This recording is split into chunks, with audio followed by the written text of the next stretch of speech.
এটা আমার দল। মানে ছোট ভাই তুমি যদি তোমার ফানি ভিডিওর মধ্যে এই বউ ব্যবসায়ীদের রোস্ট করা শুরু করেছো সেদিন থেকে এদেরকে চিন্তা শুরু করছো নাকি? তা না হলে তো এরকম কথা বলার কথা। সেই কোনা বলছে যে বউ ব্যবসায়ীরা কাপল ব্লগ করে বউ দেখায় দেখায় টাকা উপার্জন করতেছে, আর এইগুলা কাপল ব্লগারদের নিয়ে দুইটা ভিডিও বানিয়ে বলতেছে এই বউ ব্যবসায়ী নামটা নাকি তার। শুকনা পাতা পাতা না খাইলে এরকম কথা বলার কথা। কি বললি? এই কুত্তার বাচ্চা, এই তুই কি বললি? আচ্ছা ওইট এখন ছোট ভাইয়ের বড় বড় ফ্যানরা এসে আমার ইচ্ছা মতো গাইলাবে আর বলবে ওমর ইজ ব্যাড, ওমরকে নিয়ে কথা বলার সাহস করতে। কথায় কথায় নিজেরে বড় ভাই দাবি করো, এতদিন যার পাশ আছে এখন তারা নিয়ে সমালোচনা করো। আমি তো ভাবতেছি তোর এটা মুখ নাকি কুত্তা। গাইস এইটা হলো সেই বড় ভাই যে কিনা এতদিন ছোট ভাইয়ের পাশ আইটা বড় হইছে। তার অবস্থা এখন এক ধরনের কুকুরের মতো। এই কুকুরগুলো একজনের থেকে অনেকদিন রুটি খাইছে, কিন্তু যখন সে অন্য জায়গায় গোস্তের ঘ্রাণ পাইছে তখন সে ওই জায়গায় চলে গেছে। আর হ্যাঁ, এই কথাটা কিন্তু রুটি আর গোস্তের জন্য ছিল না, ছিল অস্ট্রেলিয়ান গাবের জন্য। এই যে বউ ব্যবসায়ীর নামটা না, এটা আমার দল। কি বলো ছোট ভাই, তোমার জন্মই তো হইলো সেদিন, তুমি এই নাম কিভাবে দিলা? ও আচ্ছা, তার জন্মটা না হয় সেদিন হয়েছে, কিন্তু আপনার জন্ম তো অনেক আগে হয়েছে। আমার কাছে মনে হইতেছে বড় ভাই অপুর সাথে একই কাজ করতো, ওই যে সেলুনে বসে মানুষের বাল ফলাইতো। তো গাইস আজকে আমরা যাকে রোস্ট করবো সে হলো রোস্টার নামের এক হিজড়া। এই হিজড়া রোস্টারকে নিয়ে একজন কমেন্ট করছে, তার কমেন্টের রিপ্লাইটা আমি একটু পরেই দিতেছি, অবশ্যই তোমরা রিপ্লাইটা দেখে যাবা। যতজনই বাংলাদেশে বউ ব্যবসায়ী পেটাকে নামটা নাই আমার দল।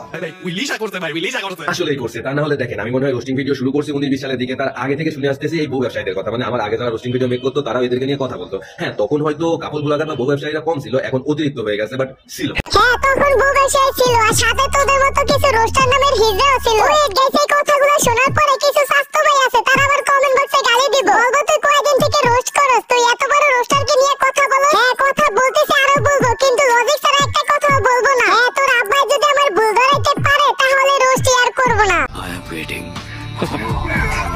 এদের কথা মানে আমার আগে যারা রোস্টিং ভিডিও মেক করতো তারা এদেরকে নিয়ে কথা বলতো। হ্যাঁ তখন হয়তো কাপল ব্লগার বা বউ ব্যবসায়ীরা কম ছিল, এখন অতিরিক্ত হয়ে গেছে, বাট ছিল। হ্যাঁ সেটা না হয় বুঝলাম, কিন্তু তুই আমার একটা কথা বল, তোর রোস্টার বলে কে? গাইস ওই নিজেকে দাবি করে রোস্টার, কিন্তু চ্যানেলের ভিতরে ঢুকলেই দেখবা নাটকের গান, মুভির ট্রেইলার এগুলোর প্রমোশন করতেছে। মানে হিসাবে এই যে দেখো নয়া বাতাস বিয়ে বাড়ির সং, গাইস এটা কিন্তু 2 দিন আগে আপলোড করছে। আজ আমার সব ধারণা পাল্টে গেছে। কিন্তু এই ছোট ভাই এখন এসে বলতেছে এই বউ ব্যবসায়ী নামটা নাকি তার দেওয়া। এই যে বউ ব্যবসায়ীর নামটা না, এটা আমার দল। মানে ছোট ভাই তুমি যদি তোমার ফানি ভিডিওর মধ্যে এই বউ ব্যবসায়ীদের রোস্ট করা শুরু করছো সেদিন থেকে এদেরকে চিন্তা শুরু করছো নাকি? তা না হলে তো এরকম কথা বলার কথা। হ্যাঁ সে যেটা বলছে ওইটা একদমই ঠিক বলছে, তোরা রোস্টার হয়ে যেটা করতে পারছ না ওইটাও কিন্তু উমর ভাই কইরা দেখাইছে। আর এই কথাটা আমি না, তুই নিজেই বলছস। আর ছোট ভাই ওমর যেভাবে ধুইছে, I love you too brother, যেটা আমাদের করা উচিত ছিল সেটা তুমি করে দিছো। কিরে বোকাচোদা, 2 মাস আগেও তোমরা ফারকে আব্বা ডাকতে, এখন অস্ট্রেলিয়ান গাবে দুধ খাওয়ার পরে তাকে আম্মা ডাকতাছস।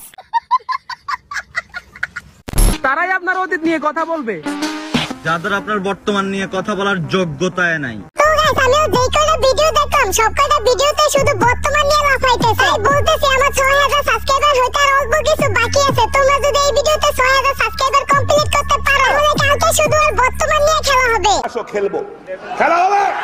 তো গাইস আমি তোমাদেরকে ভিডিওর প্রথমেই বলছিলাম এই বোকাচোদাকে নিয়ে একজন আমাকে কমেন্ট করছে। আগে সে কি বলছে এটা দেখো, তারপর আমি বলতেছি। আরবি উচিত কথাই বলছে, রোস্টাররা ভয় পায় ওমরে নিয়ে কথা বলতে, এর লাগা পাছাতে। ওরে বাবা রে বাবা, মা আছে রে, কি একজন ব্যক্তি আইছে, আমরা নাকি ওমরকে ভয় পাই, আমরা তার জন্য ওরে নিয়ে কথা বলি না, ওরে রোস্ট করি না। আরে রোস্ট না করার কারণ আছে, কারণ আমরা তাকেই রোস্ট করি যে ভুল করে। এখন তোরে আমি বলতেছি তুই যদি ওমরের ফেরে ভুল দেখাইতে পারোস তাহলে আমার ইমেইলে ভিডিওগুলো শেয়ার করে, তারপরেও যদি আমি তাকে রোস্ট না করি তাহলে তুই আমাকে যা ইচ্ছা তাই বলিস, কিন্তু তার আগে এইভাবে কুত্তার মতো গেউ করিস না। নিঃসন্দেহে তুই ঠিক কথা বলেছিস। তারপরে বলছে ওমরের মাথা উঠায় রাখার কিছু নাই, কারণ ওই একটা টিকটকার। হ্যাঁ সে যে টিকটক করে এটা আমি মেনে নিলাম, কিন্তু তুই যে বাপের পক্ষ নিয়ে কথাটা বললি, দেখি তোর বাপ কি করে।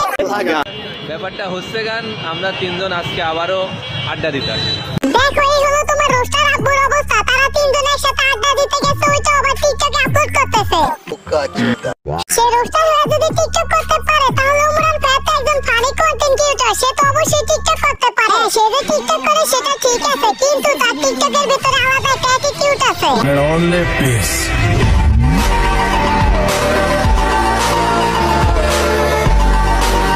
তো গাইস এই ছিল আজকের ভিডিও, কালকের ভিডিও কারে নিয়ে চাও এটা অবশ্যই কমেন্টে বলে দাও। তো আজকের মতো বিদায় নিচ্ছি, আল্লাহ।